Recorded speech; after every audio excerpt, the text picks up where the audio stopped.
Hi guys, Shaun from Optics. So today is going to be slightly different. I'm just going to be sort of speaking about the resurgence that we're seeing of basically the sub 50mm objectives. So today mostly that you see on the table are 44mm objective, and we have got a 42mm on the table as well. These are varied in what focal plane. So we've got a first focal plane on the table in the Athlon and the Vortex series, and in the Sightron. We've got a second focal plane Hawk on the table, and then sort of just running over what the current trend is and why we're seeing this resurgence of this smaller objective. As over the years, over recent years, it's always been 50mm objective, 56mm objectives, and that's sort of obviously the trend we followed then in stocking as well. And it's been over the last sort of, I would say the last couple of years, we've definitely seen a lot of manufacturers and also customers change their buying habits, and a lot of them are sort of falling back as the quality of the glass is improving on these scopes. You can afford to drop down in the objective size and still maintain very good light transmission in the lower light, but be able to keep your setup compact and lightweight. So this is often the reason a lot of shooters go to the smaller objective size, is simply to keep it a neater setup, is to keep the scope objective closer to the barrel, and just generally the aesthetics of these scopes, it just keeps them nice and clean. So the ones I've pulled out today are all sort of around 400 to, I think the highest one is the Vortex Pst 3-15x44, what I've pulled out in the first focal plane, and this is around sub £900. And the ones I pulled out are sort of the ones I would say we are recommending at the moment, and they sort of they're much more of have a tactical feel rather than a hunting feel. So I may look at, in another video, doing a hunting 42mm objective, as for instance the Vortex Razor LHs have been very popular, and you're sort of seeing a few people moving back to the Schmidt & Bender classics in the 42mm objectives. But for today I'm concentrating on more of a tactical feel, just for the guys who are looking for setups on air rifles, or looking for a setup for PRL or ARs. So the one here is the Athlon Midas tack. This is the 4-16x44, 30mm tube, plenty of internal adjustment in it, side focus down to air rifle ranges. So this comes down to 10 yards. It has 0.1mm clicks, it has a 0 stop, and it's got a cap windage. I won't go too much into detail, but it's a very nice scope, and it's coming in around 550. We've then got the introduction of the Sightron S-Tack. This is the 3-16x42, and this is brand new to the Sightron range. This is their first focal plane. As you can see, it features their new 0 stop system. It has MOA clicks in this particular model. There is a mil-radian version available. We've got side illumination, and there's a step in between each number.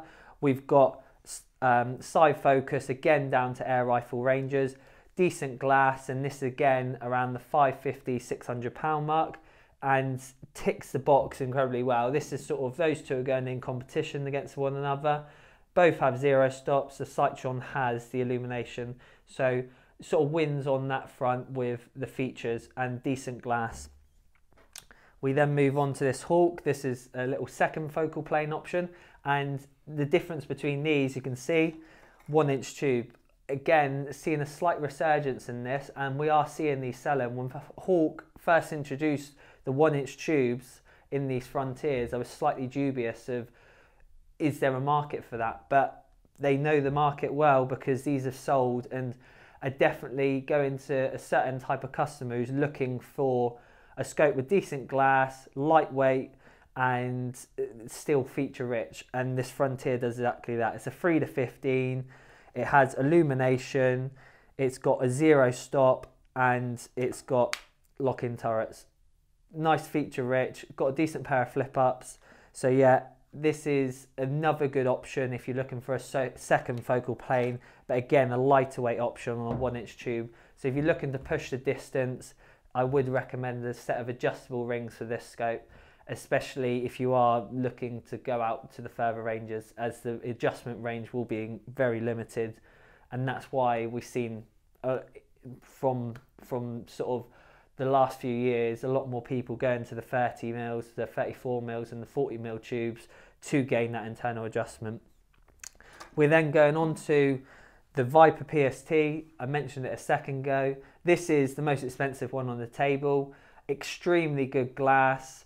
It's the PST family, so it's consisted of the 1:6, the 2:10, 32, which would be on the table, but we haven't had any stock for that for a while. But the 2:10 by 32 is popular for the air rifle shooters using it for HFT, or the AR shooters using it to have a nice setup with a decent magnification range for extending out, using it at the further distances, but also being able to use it at the 200, 300 yard mark. The 3-15 from the PST actually comes down to 20 yards. So again, rimfire and air rifle shooters can use this. It doesn't come down to that vital 10, but if you back down the mag, you should be able to achieve that. It has side illumination, it's 0 stop, it's got a revolution sort of indicator here, and we've got a really nice positive click on there, and it's also clearly marked left and right on the turret. So Vortex nailed the PST Gen 2. They've sold thousands worldwide, and it's a big step up over the PST Gen 1, and it's definitely pays your money, takes your choice.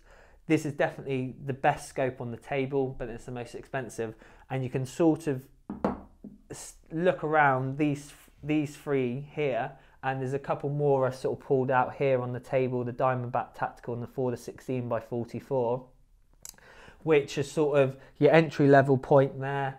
You then move on to this Sightron and the Athlon.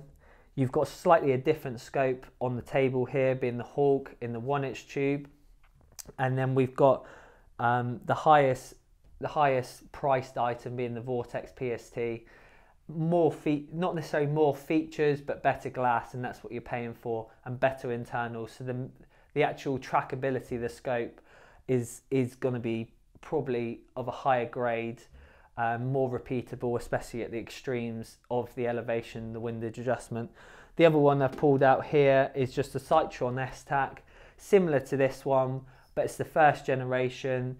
It's the, well, not first generation, it's second focal plane. It's got turrets under caps. It's more hunting orientated, and the one good thing to point out with this 3-16 by 42 works incredibly well with the likes of the PARD night visions. So if you're looking for a compact, small objective scope to go on the little hunting rifle that you want to pull around, take around the field easy, nice and lightweight, the 3-16 by 42 works very well at night with night vision add-ons. So that sort of summarizes why we're seeing this resurgence of 44 mils, 42 mil objective scopes. Remember guys, it's not always the size that matters, it's just how you perform with it as such. But if you want any further information, just get on the phone to the guys, drop us an email, and if there's any videos you want us to put out, just drop us a comment and we'll make sure we'll try and get to them as soon as possible. See you later.